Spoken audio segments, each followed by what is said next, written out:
नमस्कार साथियों, मैं प्रियंका गुप्ता लर्निंग टुगेदर पे आप सबका स्वागत करती हूँ। तो यहाँ पे कुछ वैकेंसी निकली हुई हैं आर्मी पब्लिक स्कूल, और ये वैकेंसी आपकी निकली है हिसार हरियाणा में। ठीक है, जो एडेड स्कूल में है वहाँ पे रिक्वायरमेंट है। तो सबसे पहले तो जो अभी आर्मी पब्लिक स्कूल की तरफ से एक एग्ज़ाम कंडक्ट करवाया जाता है, आप लोग यहाँ पे देख सकते हैं कि उसको बोलते हैं AWES। ठीक है, तो वो आपका क्वालिफाई AWES वो आपका क्वालिफाई होना चाहिए, सबसे जो इम्पोर्टेंट चीज़ है। ठीक है, उसके बेसिस पे ही आप इंटरव्यू में पार्टिसिपेट कर सकते हैं। अगर आपने अभी जो रिजल्ट भी आ चुका है इसका, आर्मी पब्लिक स्कूल की तरफ से करवाया गया था AWES का, वो क्वालिफाई कर लिया है तो यहाँ पे आप फॉर्म भर सकते हैं। तो यहाँ पे वैकेंसी कुछ इस प्रकार है।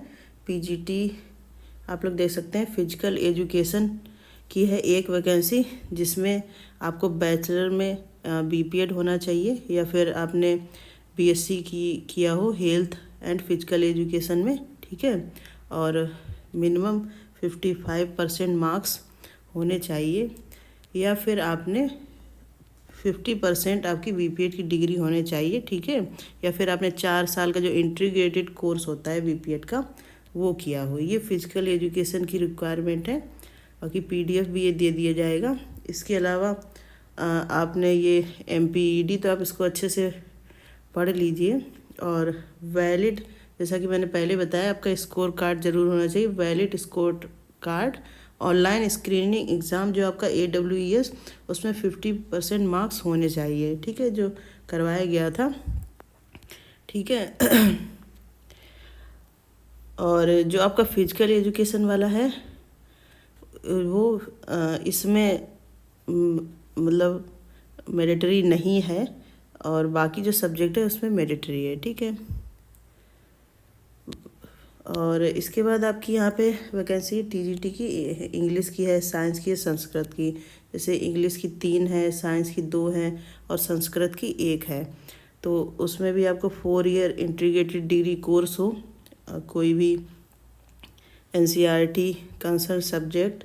ठीक है, 50% मार्क्स। इसके अलावा या फिर आपका पोस्ट ग्रेजुएशन हो 55% मार्क्स या उसके इक्विवेलेंट, और जिसमें आपने BEd और MEd इंटीग्रेटेड किया हुआ हो। ठीक है, या फिर आपका बैचलर डिग्री हो 50%, और आपका जैसे कंसर्न सब्जेक्ट मतलब इंग्लिश है तो इंग्लिश होना चाहिए, साइंस है तो साइंस होना चाहिए, संस्कृत ऐसे। तो यहाँ पे अलग अलग दिया भी है। TGT इंग्लिश के लिए आपकी English as subject in all 3 years of education, मतलब आपने जो ग्रेजुएशन किया है उसमें तीनों साल में आपकी इंग्लिश हो।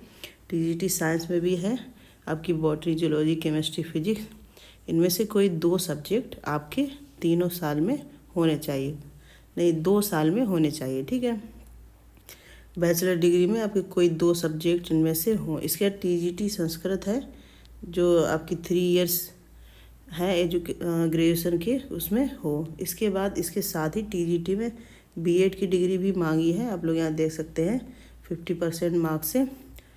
और जो जो स्कोर कार्ड है आपका AWES का, उसमें 50% मार्क्स कम से कम हो। ठीक है, तो ये चीज़ है, क्योंकि जो AWES की तरफ से करवाया गया है वो मैंडेटरी है यहाँ पे। इसके बाद आपका CTET हो, और TGT का है तो आपका लेवल 2 का CTET होना चाहिए।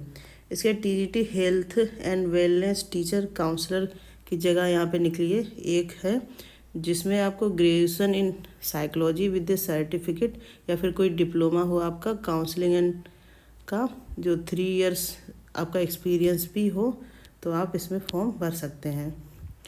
और एज भी दी गई है कि 40 साल से ज़्यादा की एज ना, मतलब 40 साल तक आप फॉर्म भर सकते हैं। इसके बाद यहाँ पे कुछ रिलैक्सेशन भी दिया गया है, तो ये आप अच्छे से देख लीजिएगा। लास्ट डेट इसकी है 14 जनवरी तक आप फॉर्म फिल कर सकते हैं। ठीक है, और ये वेबसाइट दी गई है APShisar.com या फिर AWSindia.com, यहाँ से आप अप्लाई कर सकते हैं। और आपकी कंप्यूटर लिटरेसी और लैंग्वेज प्रोफेसी टेस्ट किया जाएगा। ठीक है, इंटरव्यू के टाइम पे। और CTET और TET जैसे कि मैंडेटरी है, 60% होने चाहिए। और APS salary will be as per army public school norms के हिसाब से आपकी सैलरी रखी जाएगी।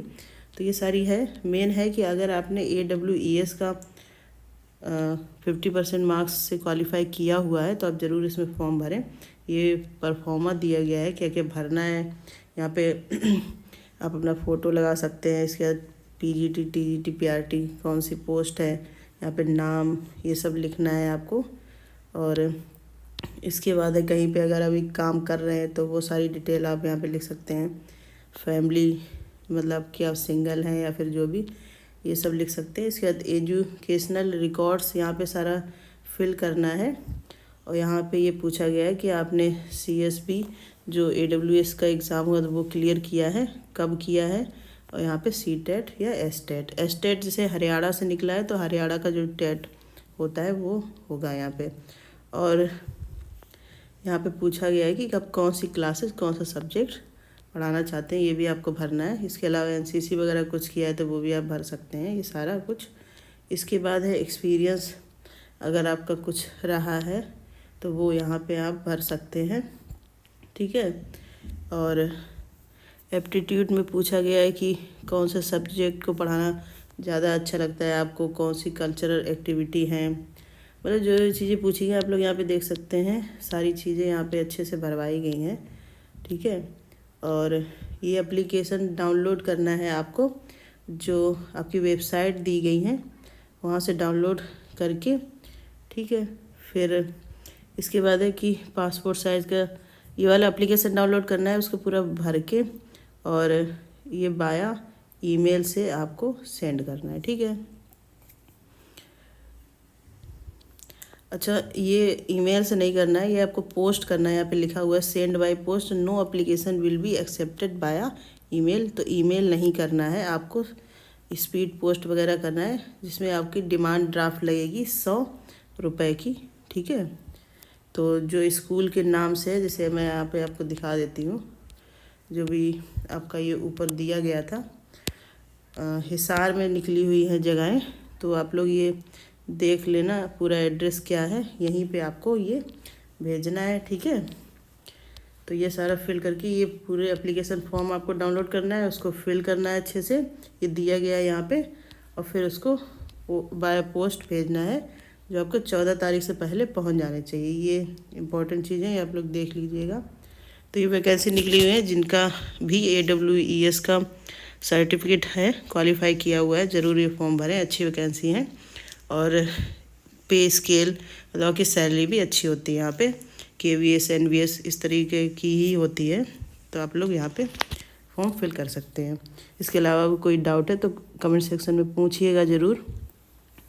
और बने रहिए लर्निंग टुगेदर से। धन्यवाद।